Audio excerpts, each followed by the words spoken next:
Morning बुलानो। आज हम एक ऐसी कविता पढ़ने जा रहे हैं जिसका शीर्षक है सत्यम शिवम सुंदरा। इसके जो कवि है वो मराठी में जाने माने जो एक सिद्धहस्त कवि और जिन्होंने काफ़ी मराठी फिल्मों में अपने गीतों द्वारा मराठी साहित्य को बढ़ाया है। उनका नाम है जगदीश खेवुड़कर। इनकी ये कविता सत्यम शिवम सुंदरा। जगत में सत्य क्या है, शिव क्या है और सुंदर क्या है, मनुष्य जीवन के लिए इन तीनों चीज़ों को कितना महत्वपूर्ण है, इसके बारे में कवि यहाँ बताते हैं।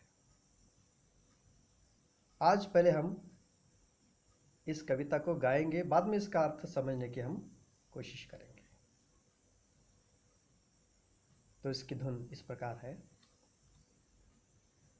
नमस्कार माझा या ज्ञान मंदिरा, सत्यम शिवम सुंदरा, सत्यम शिवम सुंदरा, सत्यम शिवम सुंदरा, सत्यम शिवम सुंदरा।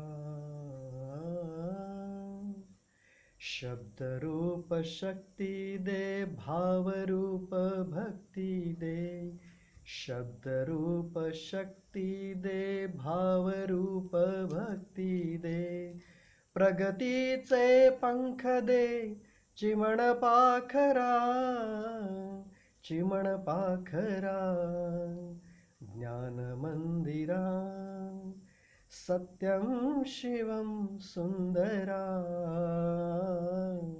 सत्यम शिवम सुंदरा। विद्याधन देयमास, एक छंद एक ध्यास, विद्याधन देयमास, एक छंद एक ध्यास, नावने पैलतिरी दया सागरा, दया सागरा, ज्ञान मंदिरा, सत्यम शिवम सुंदरा, सत्यम शिवम सुंदरा। हो आम्ही नीतिमंत, कला गुणी बुद्धिमंत, हो आम्ही नीतिमंत, कला गुणी बुद्धिमंत, कीर्तीचा कळस जाय उंच अंबरा, उंच अंबरा, ज्ञान मंदिरा, सत्यम शिवम सुंदरा, सत्यम शिवम सुंदरा। तो इस तरह की ये कविता की धुन है। अब हम इसके बारे में विस्तारित रूप से चर्चा करेंगे। कवि कहता है कि इस कविता में सत्यम शिवम सुंदर इन तीनों चीज़ों को जानने की ज़रूरत है। लेकिन हम किसी भी चीज़ को जानने से पहले हमारे भारतीय संस्कृति में एक है कि सबसे पहले उस चीज़ को प्रणाम किया जाता है। इसलिए कवि कहता है कि नमस्कार माझा, किसे नमस्कार करना है? ज्ञान मंदिरा, इस ज्ञान के मंदिर को, जहाँ से मिले ज्ञान वही है हमारा मंदिर।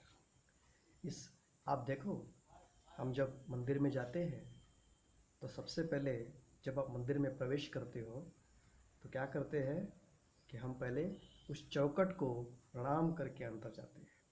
उसी तरह से ये ज्ञान का भी एक मंदिर है, जिसे हम विद्यालय कहते हैं, जिसे हम स्कूल कहते हैं, और इस ज्ञान के मंदिर को प्रवेश करना है। लेकिन कवि यहाँ कहता है कि सिर्फ विद्यालय ही मंदिर नहीं है, क्यों नहीं, ये सारा विश्व ये ज्ञान का मंदिर ना हो। इसलिए कवि कहता है, इस पूरे ज्ञान के मंदिर को मैं प्रणाम करता हूँ। नमस्कार माझा या ज्ञान मंदिरा। और हे सत्य, शिव और सुंदर। सत्य यानी जो सत्य है, शिवम यानी जो अच्छा है, और इन तीन चीज़ों को जो बढ़ावा देता है वही सुंदर है। इस चराचर पूरे सृष्टि में जो भी अच्छा है वो परमात्मा का, ईश्वर का स्वरूप है, और इस ईश्वर के स्वरूप को हमें प्रणाम करना है। इसलिए कवि कहता है सत्यम शिवम सुंदरा। इन सत्यम शिवम सुंदर को हम तीनों को प्रणाम करना है। फिर कवि पहले कहता है कि हमें क्या दे, हमने प्रणाम किया, लेकिन मांगने का हमारे पास तो होता ही है। जहाँ भी जाते हैं, कोई शायद ही ऐसा व्यक्ति हो जो भगवान के पास गया हो और कुछ ना मांगता हो, ऐसा शायद ही व्यक्ति कोई हो। यहाँ हमें क्या करना है, हमें उस परमात्मा से, उस दया घना से हमें क्या मांगना है? शब्द रूप शक्ति दे, हमारे पास शब्द दे। ये नहीं कि हमें बंगला दे, गाड़ी दे, पैसा दे, ये दे, ये नहीं। हमें क्या चाहिए? जो विनाश होता है वो चीज़ें मांग के क्या फ़ायदा, लेकिन जो अविनाशी है, जो ज्ञान है, उसके लिए हमें शब्दों की ज़रूरत पड़ेगी। इसलिए शब्द के रूप में हमें शक्ति दो, भाव रूप भक्ति दे। हमारे अंदर जो भाव है, उस भाव से हम परमात्मा को स्मरण करते हैं, उस परमात्मा का हम प्रणाम करते हैं। वो भाव हमारे अंदर जगा दो, वो भक्तिमय भाव हमारे। आज की दुनिया में भाव नहीं है, और इसीलिए तो इंसान के मन में श्रद्धा नहीं है। और ये हमें उससे मांगना है, भाव रूप भक्ति दे। हमें भक्ति दो, लेकिन उस भक्ति के अंदर भाव होना जरूरी है। हमें किसी की ओर समर्पण करने की आवश्यकता है। जो अच्छी शक्ति है, उस अच्छी शक्ति में हमें शरण जाना है, लेकिन उस शरण के लिए हमारे अंदर मन में भाव होना जरूरी है। और इसलिए कवि कहता है हमें शब्द रूप शक्ति दो, भाव रूप भक्ति दो, और सिर्फ इतना दे के नहीं, हमारी सहायता इसमें भी करो। प्रगति से पंख दे, हमें पंख दो। किस तरह से पंख चाहिए? प्रगति से पंख दे, चिमण पाखरा। चिमण पाखरा कवि कहता है कि स्वयं को, जो मांगने वाला है। वैसे चिमण, चिमड़ा का मतलब है चिड़िया, हम उसकी तरह है। और इसलिए हमें प्रगति करनी है, और प्रगति करने के लिए ये हमें पंख दे दो, ताकि हम ऐसे उस सफलता की आसमान में उड़े, उन सफलताओं को चुने। लेकिन भगवान के आशीर्वाद के बगैर हम आगे नहीं बढ़ सकते। इसलिए यह कवि कहता है प्रगति से पंख दे, हमें उन प्रगति के पंख दो। हम जैसे अब यहाँ चिड़िया, चिमण पाखर है, चिड़िया जैसे हम वो पंछी है, कि उस पंछी के द्वारा हम इस ज्ञान के आकाश में विचरण करेंगे, विहार करेंगे, और सच्चे ज्ञान को हम समझेंगे।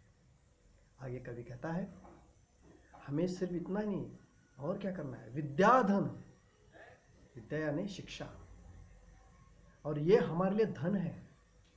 विद्या धन दे आमास, हमें क्या दो? इस विद्या का धन दो। विद्या धन दे आमास, एक छंद एक ध्यास। हमारा लक्ष्य क्या होना चाहिए? सिर्फ विद्या प्राप्त करना। विद्या धन दे आमास, एक छंद, हमारा एक ही ध्यान होना चाहिए, हमारा एक ही लक्ष्य होना चाहिए। दे आमास, एक छंद एक ध्यास, और नाव ने ये पैलतिरी दया सागर।